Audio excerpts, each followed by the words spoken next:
You are welcome to नित्य English lab. My dear, हम पिछली क्लास में इंट्रोगेटिव सेंटेंस के हम टाइप को हमने पढ़ा था, लेकिन हम आज की क्लास में एक्टिव पैसिव में हम इंट्रोगेटिव सेंटेंस को पढ़ेंगे।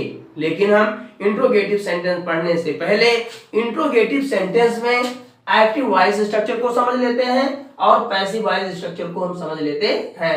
ध्यान देना है, एक्टिव वॉइस स्ट्रक्चर में इंट्रोगेटिव सेंटेंस में सबसे पहले क्वेश्चन वर्ड, उसके बाद हेल्पिंग वर्ब, उसके बाद सब्जेक्ट, उसके बाद मेन वर्ब, उसके बाद ऑब्जेक्ट आता है। लेकिन ध्यान दें, जब इस एक्टिव वॉइस सेंटेंस को हम पैसिव वॉइस में कन्वर्ट करते हैं या बदलते हैं तो सबसे पहले हम ऑब्जेक्ट को सब्जेक्ट का स्थान पर और सब्जेक्ट को ऑब्जेक्ट का स्थान पर रखते हैं। उसके बाद इस हेल्पिंग वर्ब को हम परिवर्तित करके लिख देते हैं। उसके बाद इस क्वेश्चन वर्ड को हम एज इट इज उसी के स्थान पर सेम पोजीशन पर लिख देते हैं। लेकिन कुछ क्वेश्चन वर्ड्स होते हैं जिसके साथ हम अलग रूल लगाते हैं, उसको हम अलग तरीके से अलग वीडियो में पढ़ेंगे। तो ध्यान देना है, हम पैसिव वॉइस में सबसे पहले क्वेश्चन वर्ड, उसके बाद चेंज हेल्पिंग वर्ब लिखते हैं, उसके बाद ऑब्जेक्ट लिखते हैं, उसके बाद वर्ब की थर्ड फॉर्म लिखते हैं, उसके बाद बाय लिखते हैं, उसके बाद हम सब्जेक्ट लिखते हैं। ध्यान देना है, हम प्रेजेंट इंडेफिनिट टेंस को पढ़ रहे हैं।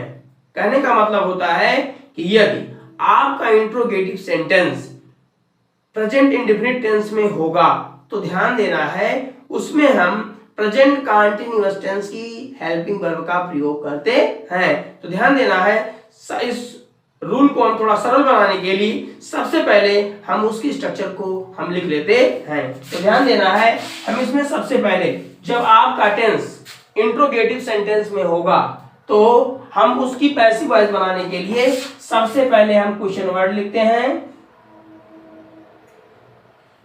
उसके बाद helping verb is, am, are,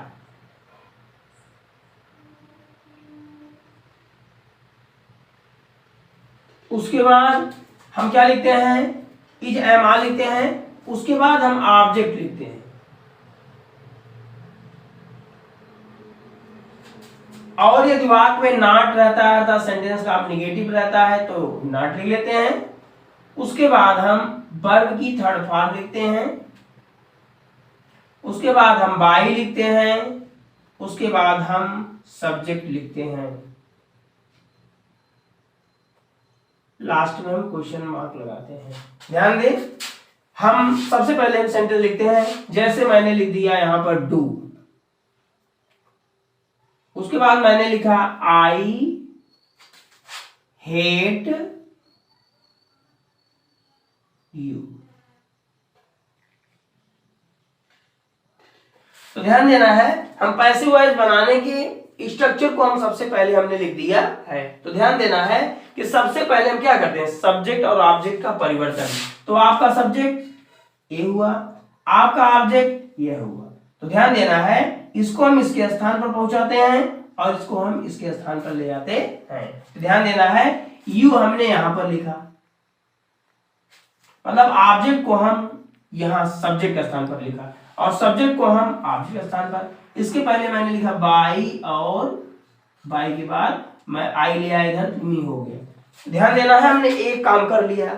अब ध्यान देना, दूसरा काम हम हेल्पिंग वर्ब चेंज करते हैं। तो ध्यान देना है, यदि इसमें प्रेजेंट इंडेफिनिट टेंस की हेल्पिंग वर्ब डू और डज होगी तो ध्यान देना है, हम प्रेजेंट कंटीन्यूअस सहायक क्रिया इज, एम, आर लगाते हैं। तो ध्यान देना है, हम यहाँ पर आपका सब्जेक्ट क्या है, यहाँ पर यू है, तो यहाँ पर हेल्पिंग वर्ब क्या होगी, आर लगेगा। हमने लिख दिया आर।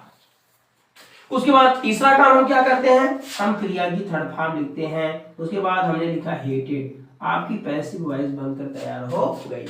और ध्यान देना है, यदि यही सेंटेंस एक सेकंड के लिए मान लेते हैं अगर यह निगेटिव भी हो, इंट्रोगेटिव निगेटिव हो, तो ध्यान देना है, नॉट जैसी अवस्था में जैसे यहाँ पर लिखा गया है वैसे नॉट हम एज इट इज उसी के नीचे ऐसे उतार देते हैं, आपका निगेटिव सेंटेंस बन जाता है, अर्थात हमें कोई दिक्कत नहीं होती है। और ध्यान दें, एक चीज और जोड़ते हैं, अगर इसी सेंटेंस को हम ये मान लें कि यह क्वेश्चन वर्ड है तो यहाँ पर कोई भी क्वेश्चन वर्ड ऐसे हम लिख देते हैं, इसको हम ऐसे ही एज इट इज उतार लेते हैं। जैसे हम यहाँ पर व्हाई लिख दिए, चाहे जो भी क्वेश्चन वर्ड लिख देते हैं, इस क्वेश्चन वर्ड को हम ऐसे ही उतार लेते हैं। तो ध्यान देना है कि कुछ क्वेश्चन वर्ड होते हैं जिसके साथ अलग रूल लिखते हैं, लेकिन बाकी जो क्वेश्चन वर्ड होते हैं उसको मैं ऐसे उतार लेते हैं। उसके बाद दूसरा सेंटेंस हमने लिखा does he drink milk daily. हमने लिखा डज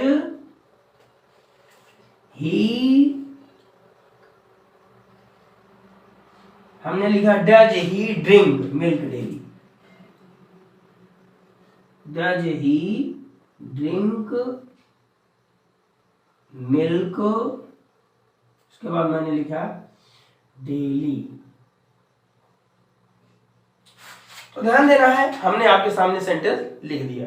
अब ध्यान देना, आपका ऑब्जेक्ट क्या है? मिल्क। आपका सब्जेक्ट क्या है? ही। अब ध्यान दो, हम मिल्क को हम इसके स्थान ले गए और हम इसको यहां पर ले आए। तो ध्यान देना है, मिल्क शब्द हमने यहां पर लिख दिया, ही मैंने यहां पर लाया, तो क्या हो गया? बाई। ही का ऑब्जेक्ट क्या होता है? हिम। और इसके बाद जो कुछ भी इसमें जुड़ा होता है वर्ड, चाहे कॉम्प्लीमेंट्स के रूप में ना, चाहे एडवर्ब के रूप में, चाहे एडवर्ब के रूप में, चाहे एडजेक्टिवल फ्रेज के रूप में, सब ऐसे ही उतर जाता है। इसको मैंने ऐसे लिख लिया। अब ध्यान देना है, मिल्क सिंगुलर है कि प्लूरल है, तो इसलिए हम यहाँ पर क्या लिखेंगे? इज। हम क्या लिखेंगे? सिंगुलर है इसलिए हम क्या लिखेंगे यहाँ पर? इज।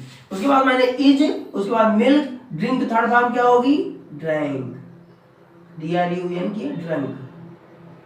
हमने लिखा is milk drunk by him daily. हमने क्या लिखा? Is milk drunk by him daily. कहने का मतलब होता है कि आप दो सेंटेंस को आपने समझा। और ध्यान दो, अगर हम कोई क्वेश्चन वर्ड अगर यहां जोड़ दें तो हम इसको ऐसे ही उतार लेंगे, इस बात को समझते रहिएगा। ध्यान देना है, अगला सेंटेंस हमने लिखा, जैसे हमने लिखा does he write a letter. हमने लिखा does he write a letter. Does he write a letter. अब देखो, ही क्या है? आपका सब्जेक्ट। ए लेटर क्या है? आपका ऑब्जेक्ट। अब ध्यान दो, ए लेटर को हमने क्या किया? यहां पर, और इसको मैंने ले आया यहां पर। तो ध्यान देना है, यहां पर क्या आया? A letter.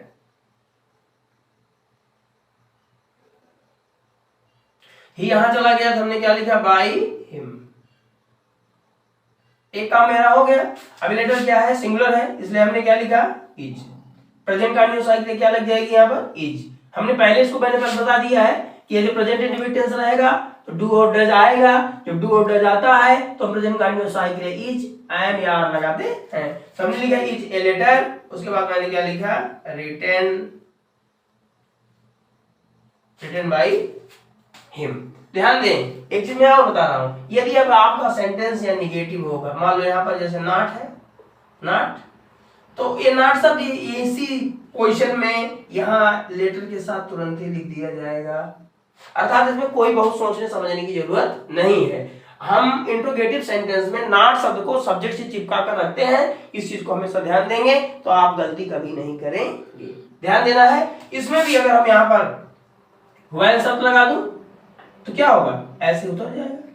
कहने का मतलब होता है कि यदि आपका यह सेंटेंस क्वेश्चन वर्ड वाला भी होगा तो ध्यान देना है, उसमें हम कोई बहुत ज्यादा समझने की जरूरत नहीं है, उसको एज इट इज उस चीज के नीचे हम लिख लेते हैं। ध्यान देना है, आप इस सेंटेंस को भी आपने समझ लिया।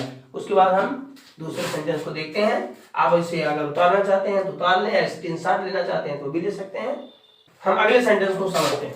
मैंने लिखा क्वेश्चन वर्ड जोड़ करके, हमने लिखा व्हेन। हमने लिखा व्हेन डज। हमने लिखा when does Ram. When does Ram do. Do, उसके बाद दिस, उसके बाद मैंने क्या लिखा? वन। ध्यान देना है, दिस वर्क हमने देखा और ये आपका क्या है? राम सब्जेक्ट है। हम यहां पर ले गए, हम इसको यहां पर ले आए। अब दिस वर्क को मैंने यहां पर लिखा, एक कार्ड मेरा हो गया, राम इधर आया, हमने लिखा ऑब्जेक्ट के स्थान पर, हमने लिखा यहां पर राम। एक काम समाप्त हो गया। अब हम प्रेजेंट कंटिन्यूअस साइकिल यहां पर क्या लिखेंगे? इज। व्हेन क्या करेंगे, ऐसे हमने उतार लिया ना, अर्थात इसको हम एज इट इज लिख लेते हैं, उसमें कोई परिवर्तन नहीं करते हैं। डू की थर्ड फॉर्म लिखेंगे, क्या हो जाएगा, डन। इस तरीके से आप इस सेंटेंस को भी आपने समझ लिया।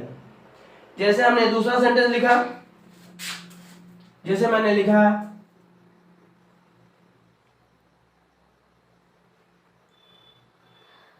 Do be read a novel,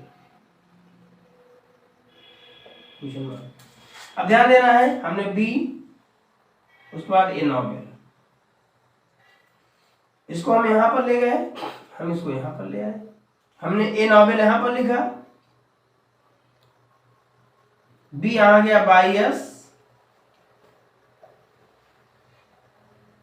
एक कार मेरा समाप्त हो गया, दूसरा कार ए नॉवेल जो है सिंगुलर है, हमने क्या लिखा, इज, और उसके बाद रेड की थर्ड फॉर्म आपकी पैसिव बन गई। तो क्या है, is a novel red by S. ध्यान देना है, अब यहां पर हम कुछ भी यहां पर क्वेश्चन वर्ड लिख दें, हाउ लिख दें या कुछ भी लिख दें, तो ध्यान दें इसको हम कैसे करेंगे, ऐसे उतार लेंगे, आपका एक WS टाइप भी आपका सेंटेंस बन जाएगा। कहने का मतलब होता है क्वेश्चन वर्ड, कुछ क्वेश्चन वर्ड ऐसे होते हैं जिसके साथ हम कुछ अलग करते हैं, इसलिए हम उसको हम अलग वीडियो में अच्छे तरीके से पढ़ेंगे, ध्यान देना है इस। लेकिन यहाँ पर हम थोड़ा सा साधारण क्वेश्चन वर्ड को हम इसी तरीके से पढ़ लेते हैं, ध्यान देना है। हम क्वेश्चन वर्ड वाले वीडियो को हम अगले वीडियो में और बेहतर तरीके से पढ़ाएंगे, ध्यान देना है। अगर यह वीडियो आपको समझ में आया हो, अच्छा लगा हो, तो आप इसे ज्यादा से ज्यादा शेयर करें और सब्सक्राइब करें। थैंक यू, धन्यवाद।